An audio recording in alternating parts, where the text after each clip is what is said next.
melihat sosok yang benar-benar besar setelah makan kembang kantil itu. Sekelibat. Masih di lokasi rumah itu? Masih di lokasi itu, Mang. Saya pikir itu kan kakek, karena kakek itu kan masuk tidak berwujud, Mang. Tapi sangat sosoknya tuh sangat gede, seperti bayangan tuh.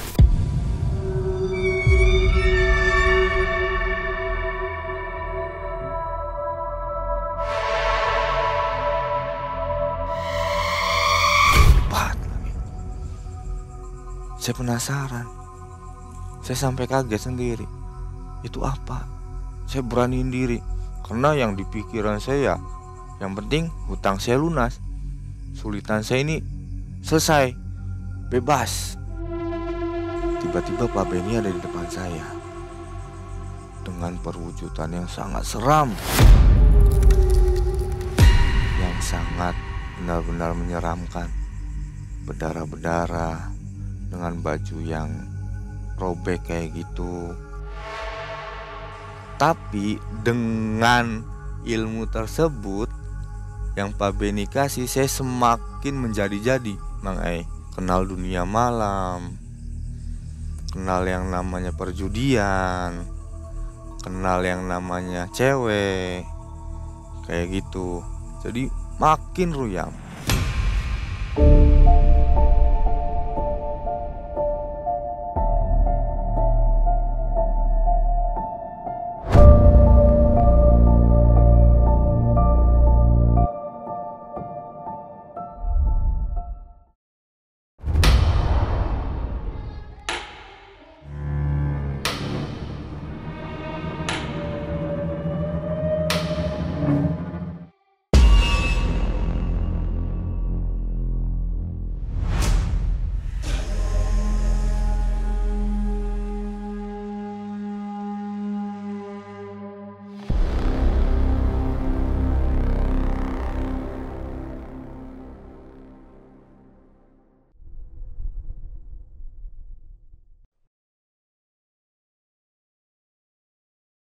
Assalamualaikum warahmatullahi wabarakatuh. Waalaikumsalam warahmatullahi wabarakatuh. Selamat malam Sobat Sobat Malam Mencekam. Kita jumpa lagi di malam hari ini. Dan seperti biasa sebelum Anda tidur, ada baiknya untuk mendengarkan satu kisah nyata dari narasumber. Ada di depan kita namanya Mas Ogi ya. Ya. Nah, Mas Ogi ini sudah kali kedua berkisah di Malam Mencekam ya. Videonya yang ini di atas, silahkan ditonton. Malam hari ini Mas Ogi akan berkisah tentang kejadian nyatanya kembali di tahun 2016. Ketika itu ada di Malang ya. Jadi kisahnya Mas Ogi terpuruk hutang, terlilit hutang, dan curhat kepada seseorang ya. Benar. Ternyata yang dicurhatinya ini sudah meninggal. Dan mengajak ke suatu tempat untuk melakukan ritual begitu ya. Ya, benar. Bagaimana kisahnya nanti kita akan dengarkan kisah Mas Ogi tahun 2016 ini. Nah, sebelum mulai seperti biasa ada oleh-oleh dari Malam Mencekam. Silahkan dipakai ya. Ini terima kasih. Ukurannya cocok kayaknya nih. Iya, gede sekali Mang Ai. Dengar-dengar yang dulu hilang katanya. Hilang Mang Ai. Jadi hilang kenapa nih?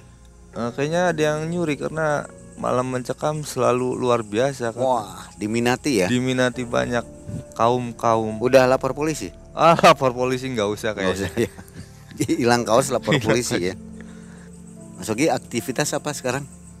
Masih biasa Mang Ai. Apa itu? Ojol aja. Waduh, rajin ya. Iya, alhamdulillah. Tapi bisnis lainnya ada ya? Alhamdulillah ada. Jadi double lah gitu. Double. Banyak uangnya nih kalau gitu. Aduh, lumayan. Lumayan ya. Alhamdulillah. Amin. Alhamdulillah. Oke, Mas Ogi sudah siap untuk berkisah ya? Siap. Kita dengarkan kisah dari Mas Ogi. Silakan. Ya. Sekitar tahun 2016 di awal bulan Januari tanggal 14. Nah, saya tuh sedang mencari pekerjaan. Nah, tiba-tiba saya ditelepon dari seorang teman yang sudah lama nggak ketemu.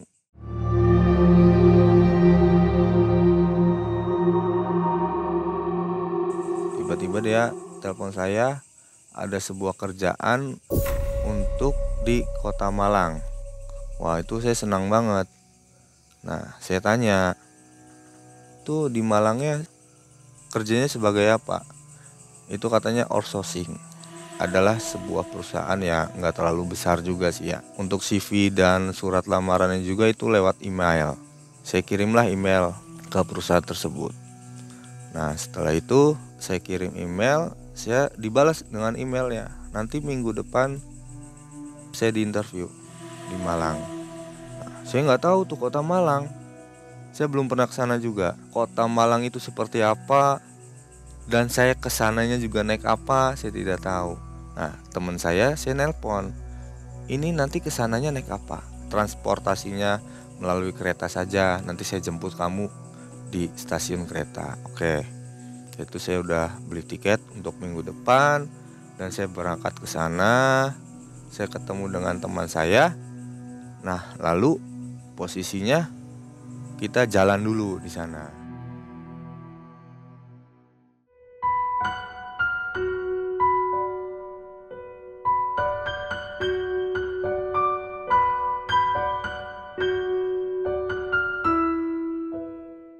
Setelah jalan, kita makan sambil cari-cari untuk kontrakan atau kosan untuk saya tempat tinggali di sana. Nah, sambil jalan itu saya tanya, ini apakah saya diterima atau enggak nanti kerja di sini?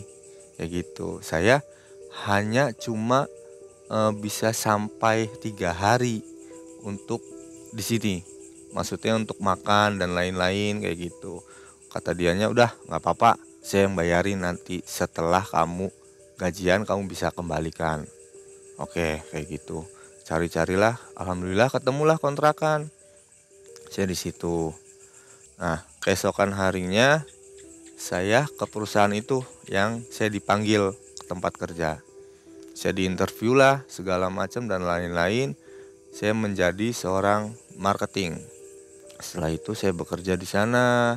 Alhamdulillah 1 bulan, 2 bulan saya dapat gaji yang lumayan. Jadi saya bisa membayar teman saya itu. Nah, jadi ada satu orang yang bernama Benny. Nah, Benny ini adalah asisten tangan kanan bosnya. Dan itu nggak ada yang berani dengan dia. Nggak ada yang berani untuk mengobrol atau menanyakan kerjaan ke dia. Karena ya tahu sendiri kita kalau misalkan udah tangan kanan bos itu, kita kalau misalkan salah kata aja sudah di-cut kayak gitu.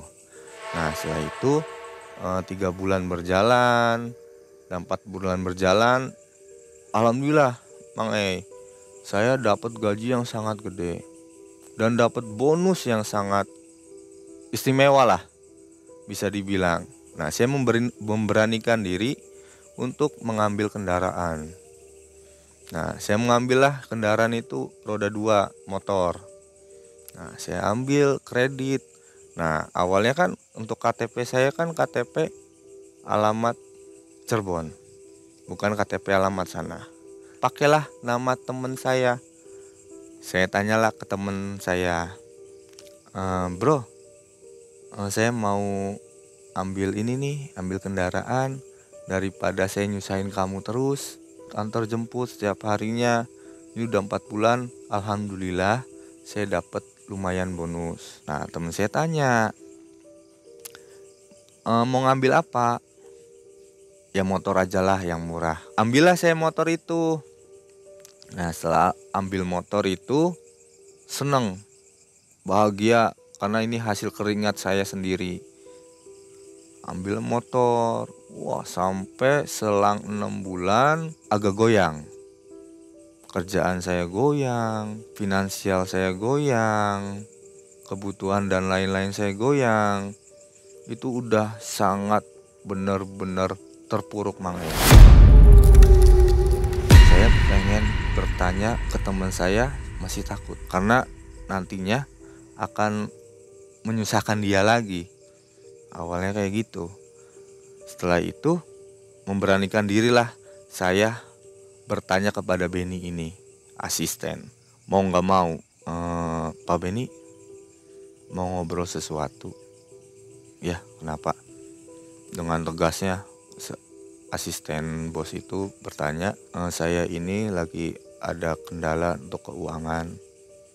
Saya baru ngambil motor, saya tidak bisa membayarnya. Dan kontrakan juga belum dibayar. Nah, Pak Beni berkata, mau minjem berapa? Nggak banyak, 5 juta saja Pak Beni. Dipotong dari kerja nanti pas di bulan gaji. Dia ngelihat data mungkin. Kenapa penjualan ini kamu semakin lama semakin turun ya? Udah berapa lama kamu kerja di sini? Sekitar 6 bulanan Pak Beni, kata saya tuh. Sekitar itu. Dan terus Pak Beni berkata, emang kamu bisa bayar? Setelah saya kasih uang ya kamu bisa bayar. Seharusnya kamu itu karyawan baru tidak bisa. Oke lah, kamu cukup banyak membantu perusahaan ini untuk penjualannya lebih meningkat lagi. Oke, saya bantu hari ini, tapi bulan depan kamu harus targetnya melebihi batas. Saya menyanggupi di situ. Saya ngeberaniin diri untuk mendekati Pak Beni ini. Pikir saya kok nggak ada yang berani dengan Pak Beni. Padahal orangnya enak, asik, royal kayak gitu. Saya deket-deketin selama 2 bulan. Akhirnya tuh kita dekat dengan Pak Beni ini. Nah, dekat-dekat dia juga berkata, udah gak usah manggil Pak lagi kalau di luar. Manggil nama aja. Oke, kita kenalan dari mana dan dari mana. Ternyata kita juga sama perantau. Pak Beni ini sudah 5 tahun kerja di situ, di perusahaan ini, di outsourcing ini. Nah, setelah itu kita lah main di kosan atau kontrakan Pak Beni ini. Main. Loh Pak Beni udah enak kerjanya, kenapa belum berkeluarga atau masih kontraknya sendiri? Kata saya kayak gitu. Ya belum dapat aja jodohnya, kayak gitu. Nah setelah itu kebesokan kerjanya saya makin akrab nih dengan Pak Beni. Saya dikasih tahu caranya bekerja marketing ini seperti apa, cari tahu untuk mengobrol dengan nasabah itu seperti apa, dan cara-cara menarik perhatian nasabah seperti apa, kayak gitu. Dikasih tahulah caranya. Dan alhamdulillahnya setelah 1 bulan saya ambil ilmu dari Pak Beni ini, semakin banyak nasabah saya. Tapi dengan ilmu tersebut yang Pak Beni kasih, saya semakin menjadi-jadi, Mang Ai. Kenal dunia malam, kenal yang namanya perjudian, kenal yang namanya cewek, kayak gitu. Jadi makin ruyam. Nah selang 3 bulan atau 4 bulan itu saya makin kacau, malah tambah parah. Sudah dibantu tapi nggak tahu diri. Benar, saya jadi nggak tahu diri, jadi beban buat dia. Tuh. Pak Beni marah lah sama saya, marah. Nah setelah itu saya mengurung diri di kontrakan. Saya sampai nggak berangkat selama 2 hari. Saya harus bangun nih. Nah tiba-tiba pas saya setelah masuk itu, Mang E, tiba-tiba Pak Beni hilang. Semakin lama banyak orang-orang di perusahaan itu nanyanya kepada saya, kok aneh.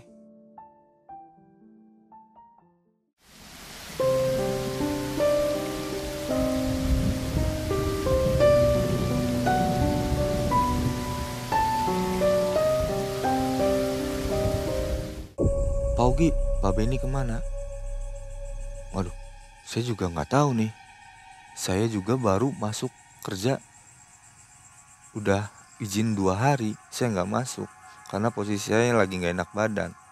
Di jam istirahat, saya ke kantin, banyak yang nanya juga, ibu kantin dan yang lainnya. Ya saya jawab aja, saya juga nggak tahu Pak Beni itu kemana. Nah, singkat cerita, saya dikontrakan dan saya kepikiran, ini Pak Beni kemana? Keluarkah? Atau izinkah? Atau memang dia nggak masuk karena sakit? Awalnya saya hiraukan, udahlah Keesokan harinya saya masuk kerja, dikirain saya Pak Beni itu sudah masuk. Nah, saya masuklah ke ruangannya Pak Beni untuk memulai kerja baru, untuk meminta maaf ke Pak Beni sebenarnya mah. Nah, masuk, kok ruangannya kosong. Saya tanya ke OB, biasanya kan office boy itu kan pagi datang, dan Pak Beni otomatis selalu pagi datang. Saya tanyalah ke office itu, Pak, punten kalau Pak Beni emang belum berangkat? Enggak Pak, waduh, oke lah. Saya mulai udah jamnya kerja, saya berarti kerja. Pas pulang, saya udah niatkan diri. Malam saya mainlah ke rumah Pak Beni, ke kontrakannya. Nah, setelah itu saya bergegas lah untuk ke kontrakannya Pak Beni. Nggak jauh lah dari kontrakan saya, sekitar 25 menit. Sampailah saya di kontrakannya Pak Beni itu. Saya ketuk pintunya, nggak ada yang keluar. Nah, setelah saya ketuk 2 kali, Pak Beni itu keluar. Oh, Pak, langsung saya tanya, sakit atau gimana? Kok nggak masuk kerja? Semua pada nanyain. Gitu. Ya udah masuk dulu aja Gi. Ya udah masuk, saya dikasih minum lah. Gimana? Ya emang keadaan saya kurang baik, kerjaannya makin banyak, dan bos juga menyuruh saya untuk istirahat. Oke, nggak lama itu Mang saya dari kontrakan itu langsung pulang, karena waktunya juga sudah malam dan besok saya langsung kerja lagi. Saya pulang lah. Nggak ada yang aneh di situ ya dengan Pak Beni? Nggak ada, belum ada yang aneh. Nggak ada Nah, kelihatan wajah pucat atau apa? Iya. Nah, setelah itu saya kerja, saya pulang tuh. Nah, besoknya saya kerja lagi. Pasti banyak banget yang nanya Pak Beni ini kemana. Ya saya jawab lah, kemarin saya baru dari kontrakannya, karena katanya nggak enak badan. Oke lah, ya udah titip pesan aja. Oke. Nah, malamnya kedua kalinya Mang Nah, saya mainlah lagi ke rumah Pak Beni ini. Di rumahnya, di kontrakannya itu nggak ada sama sekali keluarga, karena Pak Beni ini perantau juga, sama seperti saya, dan juga belum beristri juga, berkeluarga juga, kayak gitu. Nah, saya tanya tuh, Pak Beni mukanya agak pucat, sudah ke dokter atau belum? Sudah, ini saya sudah minum obat. Nah, singkat cerita, saya curhatlah ke Pak Beni tentang masalah saya. Nah, saat itu saya cerita, Pak Beni sebenarnya yang saya tidak masuk itu, sebenarnya saya memikirkan sebuah cara, dan saya juga memikirkan untuk meminta maaf kepada Pak Beni ini. Kenapa minta maaf kepada saya? Dengan tatapannya kosong, saya makin takut dong. Ya karena waktu Pak Beni meminjamkan uang kepada saya, terus Pak Beni sudah mengasih ilmu tentang kerjaannya kepada saya. Alhamdulillah saya sukses Pak Beni. Tapi alhasil saya masuk ke dunia malam. Kayak gitu Pak Beni. Menghabiskan semua uangnya. Dan saya terlilit banyak lagi hutangnya. Saya minjem ke rentenir, saya minjem ke sana sini untuk kehidupan saya di sini. Dan saya tidak bisa membayarkan motornya lagi. Kata saya gitu. Pak Beni nggak banyak tanya. Ya sudah, nanti malam Jumat datang lagi ke sini jam 11 malam.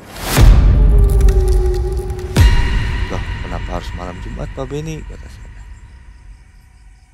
Ya sudah, turutin aja. Oke, kalau gitu saya pulang Pak Beni. Saya pulang lah, saya nunggulah 1 minggu itu kerja. Ya kerja seperti biasa aja saya. Setelah kerja itu, di saat waktunya tiba malam Jumat, saya datanglah ke kontrakannya Pak Beni. Sepi Mang Di kontrakan itu udah kayak bukan yang saya pertama kali atau kedua kali saya datang ke situ. Anehnya saya ketuk pintu tapi Pak Beni datangnya dari belakang. Kontrakannya kos-kosan atau satu rumah? Kontrakan satu rumah. Satu rumah ya. Satu rumah. Jadi Pak Beni sendiri di sini. Pak Beni sendiri. Nah, setelah itu saya kaget dong. Loh, Di belakang, kata saya tuh. Habis dari mana Pak Beni? Saya dari belakang. Nah, tatapannya udah mulai aneh. Hawanya juga udah mulai aneh. Disuruh tunggu. Nah, saya setelah itu diajaklah keluar dengan Pak Beni naik motor. Nggak lama kemudian saya dibawalah ke suatu hutan. Jaraknya agak jauh dari kontrakannya Pak Beni itu.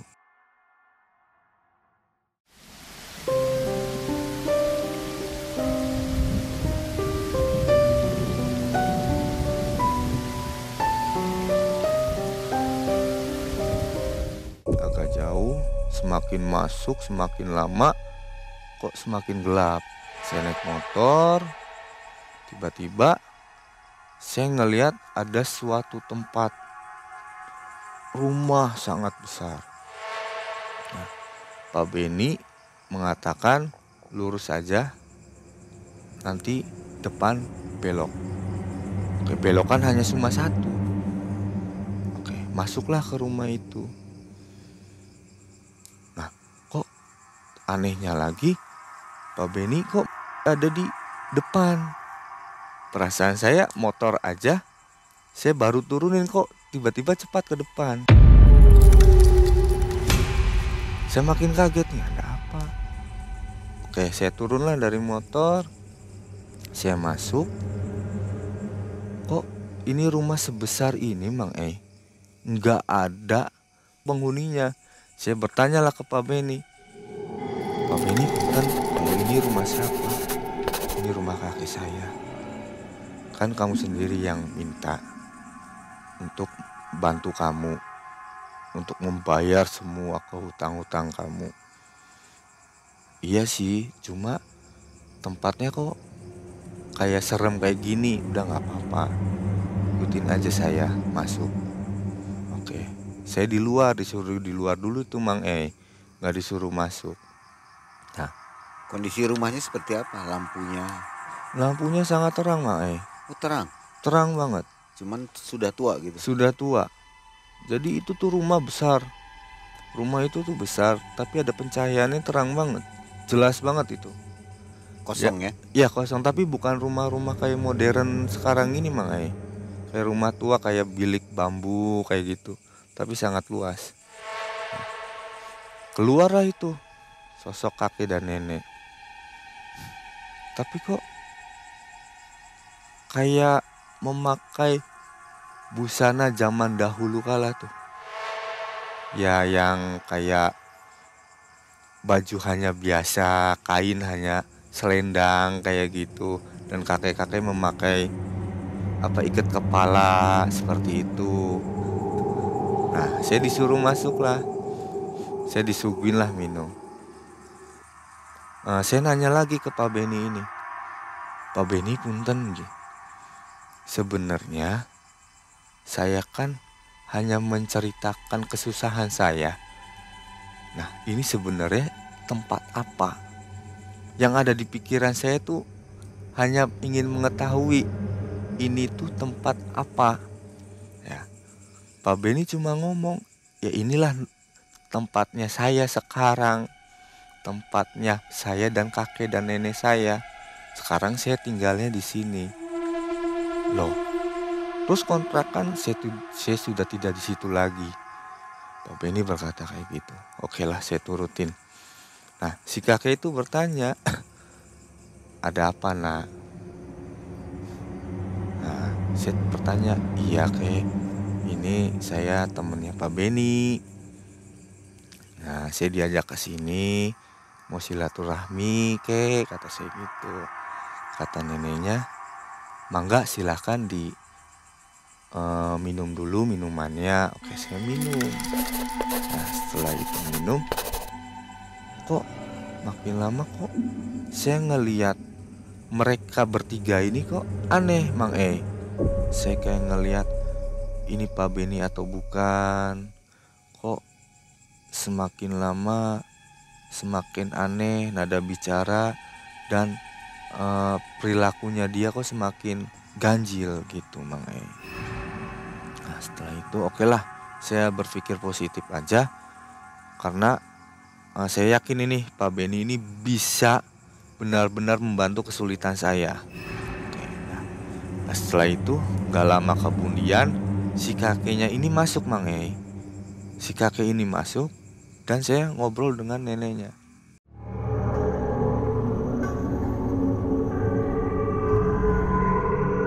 Pak Beni di sebelah saya hanya duduk diam. Duduknya sama seperti ini. Cuma seperti ini aja. Tatapan kosong ke depan Pak Beni. Nah, dengan neneknya juga sama seperti itu, ngobrol seperti ini. Nah, saya ngobrol lah dengan neneknya. Ya, ceritakan tentang kesulitan saya yang alami yang sekarang ini. Mau menuruti apa saran saya? Biar kesulitan kamu itu semua hilang, kata nenek tersebut. Otomatis dong, mau banget karena benar-benar saya itu terlilit hutangnya sangat besar sekali. Sudah deadline untuk membayarnya sudah pada menagih ke saya.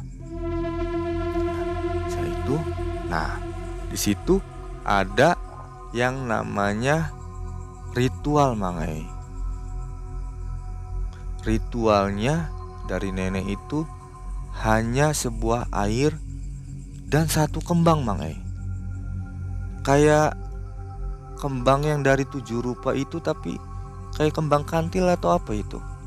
Nah, kata nenek itu makan setiap malam Jumat. Saya semakin aneh Mang E. Kok saya disuruh minum minuman ini dan harus memakan bunga kantil ini? Ada apa ini? Semakin takut. Saya melihat Pak Beni, saya nengok ke kiri. Kok Pak Beni tidak ada apa yang biasanya saya kenal dengan Pak Beni itu, cengangas-cengenges dan ceria kayak gitu, kok tiba-tiba diem aja, tidak menjawab pertanyaan saya gitu. Pak Beni, ini saya disuruh apa? Dia diam. Oke, saya tanya lagi. Nenek, apakah ini aman buat saya? Apakah saya nantinya tidak apa-apa setelah memakan bunga kantil ini atau kembang kantil? Nenek itu menjawab, tidak apa-apa. Kamu ingin keluar dari kesulitan ini apa tidak? Itu ada di kamu sendiri keputusannya. Oke lah, saya mau keluar nih Mang E. Nah, setelah itu saya ambillah kembang kantil itu. Saya makan dan saya minum minuman yang kayak nenek tersebut bilang. Saya minum. Tiba-tiba kok aneh. Saya kayak melihat sosok yang benar-benar besar setelah makan kembang kantil itu. Sekelibat. Masih di lokasi rumah itu? Masih di lokasi itu Mang E. Saya pikir itu kan kakek, karena kakek itu kan masuk tidak berwujud Mang E. Tapi sosoknya tuh sangat gede, seperti bayangan tuh.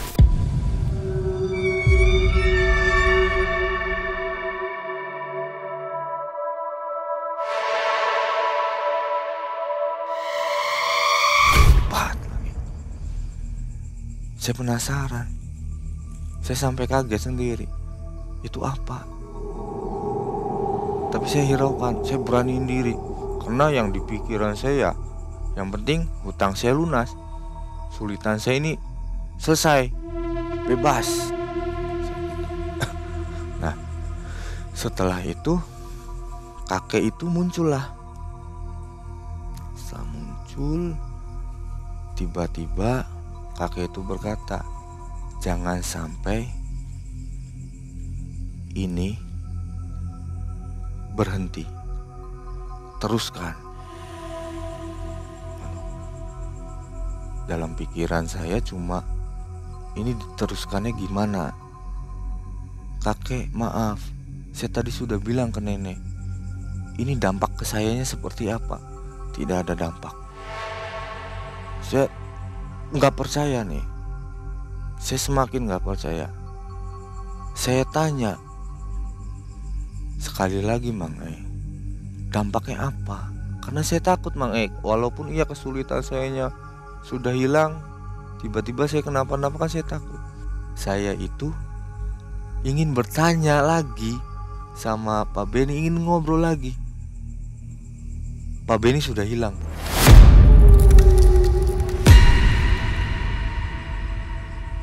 Pak Beni ini menghilang.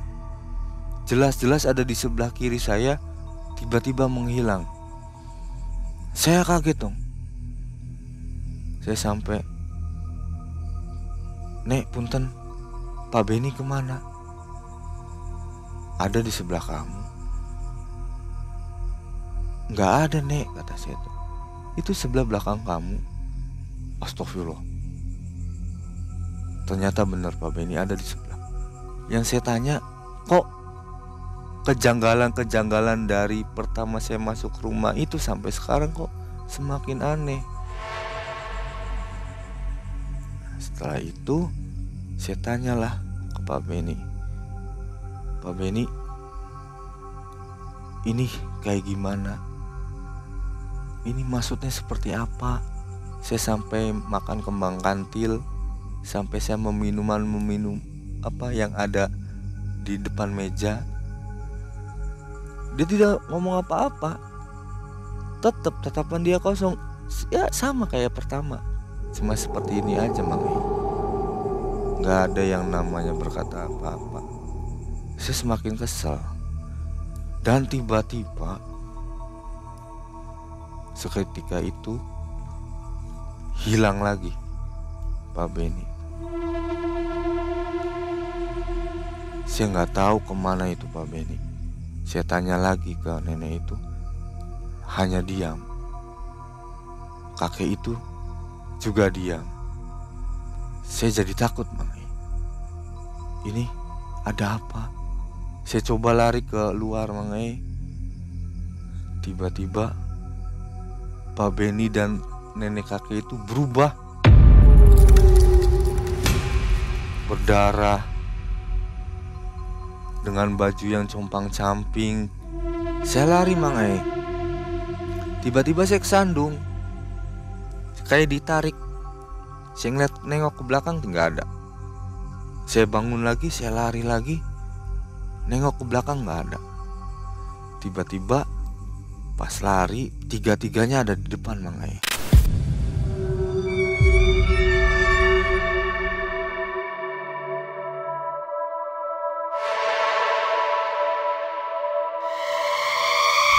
Semuanya itu seperti yang tadi saya bilang, berdarah-berdarah, compang-camping, mengejar saya kayak ingin memakan saya atau menyekap saya kayak gitu. Saya tidak tahu kalau misalkan dia itu tuh mau apa, dia itu sebenarnya apa. Bertiga ini. Saya lari lagi, ini menghilang. Saya sampai jatuh berkali-kali.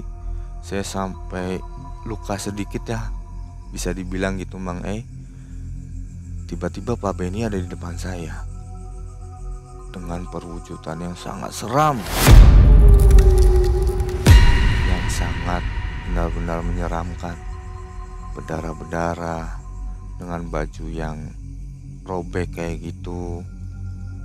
Saya di situ jatuh. Nah, saat saya jatuh itu, tiba-tiba Pak Beni mendekati saya, Mang. Dengan tangannya seperti ini, menarik. Nggak lama kemudian ditariklah saya ke belakang. Nggak tahu entah itu siapa, Mang. Kakek-kakek bersorban, dan saya dibisikin, Mang. Sadar, ini bukan alam kamu. Keluar dari sini. Tiba-tiba saya pingsan, Mang. Setelah saya sadar, tiba-tiba saya ada di tengah kuburan. Oh, rumah tadi itu ternyata kuburan. Ternyata rumah tadi kuburan. Aneh dong. Saya takut. Saya bergegas lah lari. Saya tuh melihat di depan itu ada sebuah motor kayak di kuburan itu tuh kayak ada tempat pos ronda atau apa kayak gitu. Lah, saya lihat loh, itu kan motor saya. Sama dengan kuncinya nyantol di motor itu, Mang Ai. Otomatis saya langsung lari ke motor, langsung saya nyalain, saya kabur dari situ. Saya nggak tahu arahnya kemana. Alhasil ketemulah jalan raya. Udah, saya nggak habis pikir. Pokoknya dari situ saya harus keluar. Alhamdulillah, keluarlah dari situ. Saya ketemu pemukiman rumah. Alhamdulillah saya udah keluar dari situ, Mang. Saya istirahat dulu di situ. Saya tenangin diri. Saya masih mikir ini apa. Setelah itu, keesokan harinya saya nggak bekerja dulu karena saya masih shock kayak gitu. Saya mengurung diri di kontrakan saya, masih tidak percaya gitu ini ada apa. Tapi saya masih kepikiran Pak Beni gimana, masih ada kepikiran kayak gitu, Mang. Selang itu siang menjelang sore saya ngeberaniin diri untuk masuk kerja, Mang. Walaupun itu sudah telat. Karena kalau saya di rumah takutnya kenapa-kenapa. Malah kepikiran. Mang, jadinya.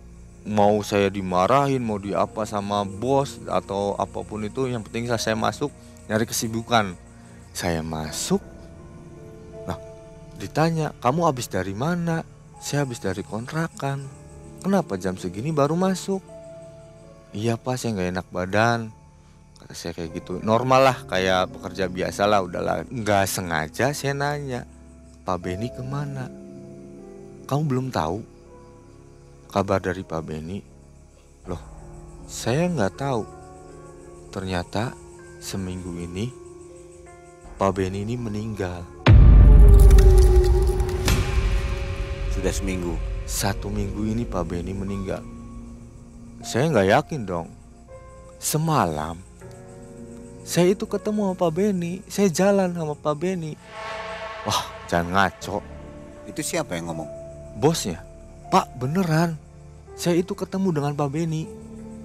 Saya malah main ke kontrakan dan saya diajak main sama Pak Beni." "Kapan? Kamu jangan gila, Pak Beni udah meninggal dari seminggu yang lalu. Dan saya pun gak tahu meninggalnya karena apa." Dari situ saya lemes, Mang. Saya gak tahu ini apa. Apakah yang saya temuin kemarin malam itu Pak Beni atau perwujudan lain? Saya gak tahu ini apa. Kalau iya pun Pak Beni, menurut saya kalau misalkan saya ceritakan seperti itu berarti itu perwujudan, Mang. Saya di situ lemas. Saya takut. Saya tambah takut lagi. Saya langsung pulang dari kantor itu setelah bos saya ngomong seperti itu. Saya langsung pulang ke kontrakan. Saya berpikir, ternyata dia itu bukan Pak Beni yang saya kenal. Ternyata dia itu perwujudan untuk mengajak saya ke jalur kesesatan. Efek dari minum bunga kantil tadi apa? Ada nggak efeknya? Anehnya ya itu, saya selalu melihat kayak kesebelatan kayak gitu, kayak bayangan-bayangan kayak gitu, Mang. Sensitif melihat makhluk halus. Makhluk gitu. halus sampai sekarang, Sampai Mang. sekarang. Sampai sekarang. Penyebabnya gara-gara minum itu tadi. Iya. Oke, Sobat MM, kisah yang sangat menarik ya dari Mas Ogi. Kira-kira Mas Ogi sebelum kita selesai nih, ada yang ingin disampaikan? Boleh. Mungkin ini ya, Mang, ya, apapun keadaan sesulitnya kita, jangan pernah kita memikirkan hal yang di luar nalar. Mungkin itu aja sih, banyak-banyak berdoa dan berzikir. Dan jangan banyak hutang mungkin. Jangan banyak hutang.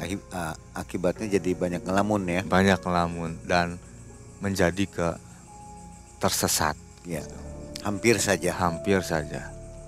Oke Sobat MM, itulah akhir dari kisah Mas Ogi di tahun 2016. Ternyata Mas Beni sudah meninggal, tapi sayang tidak diketahui penyebabnya apa.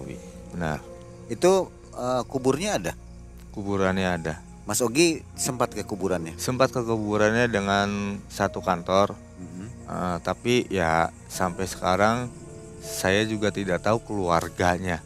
Keluarganya kayak gitu. Tahu. Iya, saya hanya dikasih tahu dengan saudara kerabatnya yang ada di sana aja. Oke. Kayak gitu. Nah Sobat MM, akhirnya kita harus berpisah. Sampai jumpa di video selanjutnya. Terima kasih. Assalamualaikum warahmatullahi wabarakatuh. Waalaikumsalam warahmatullahi wabarakatuh.